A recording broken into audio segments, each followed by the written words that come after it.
How to send a Word document on WhatsApp from your laptop. Hi everyone, welcome back to our channel.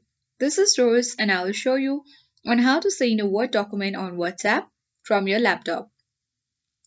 Watch the video till the end and without further ado, let's begin.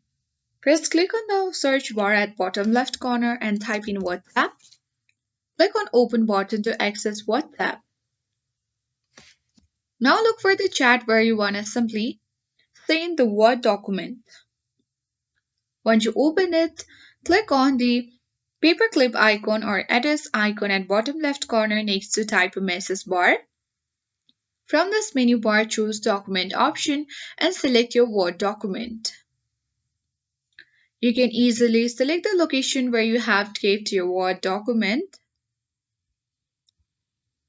and then click on open button at bottom right corner of this menu.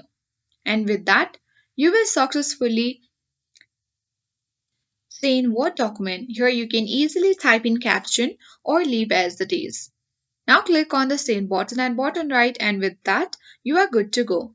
I hope this guide was helpful. If it was, then do like, share, comment and don't forget to subscribe. Thanks for watching and I'll see you in the next video.